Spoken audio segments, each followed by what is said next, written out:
अगर मैं आपसे पूछूं क्या हमारे इंडिया में इक्वेलिटी है, तो आप बोलेंगे हाँ है, बिल्कुल है, ये हमारे फंडामेंटल राइट्स में दी गई है, article 14।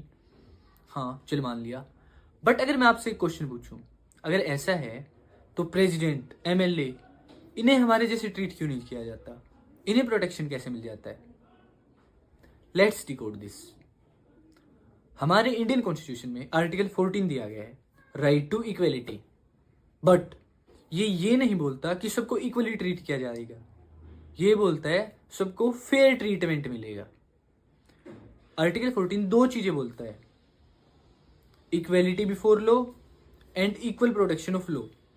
Equality before law British ने ओरिजिन है और बोलता है कि लॉ सबसे ऊपर है एंड लॉ के सामने सभी इंडिविजुअल सेम है। वही इक्वल प्रोटेक्शन ऑफ लॉ, ये अमेरिकन इन ओरिजिन है एंड बोलता है सेम लोगों को सेम ट्रीटमेंट मिलेगा सेम सिचुएशन के लिए। अगर सिचुएशन डिफरेंट है तो उन्हें अलग अलग तरह भी ट्रीट किया जा सकता है।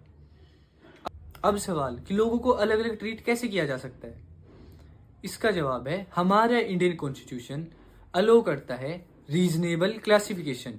बट कंडीशन है, ये क्लासिफिकेशन लॉजिकल होनी चाहिए, आर्बिट्रेरी नहीं होनी चाहिए और इंटेलिजिबल डिफरेंशिया होना चाहिए। राइट टू इक्वेलिटी में कुछ एक्सेप्शंस भी होते हैं, जैसे प्रेसिडेंट और गवर्नर को कुछ प्रोटेक्शन मिल जाता है, एमएलएज को जो भी वो पार्लियामेंट में बोलते हैं वहां पर बोले गए उन पे किसी भी वर्ड पे केस नहीं हो सकता है। अगर कोई फॉरेन डिप्लोमेट्स है तो उन पर क्राइम चार्जेस नहीं लग सकते इंडिया में, एक्सेट्रा। सिंपल एग्जांपल, अगर हम बोल रहे हैं कि किसी स्टूडेंट को स्कॉलरशिप मिली है या ओल्ड एज वालों को पेंशन दी जा रही है, तो ये इक्वलिटी के खिलाफ है? नहीं, ऐसा नहीं है, ये है फेयर ट्रीटमेंट।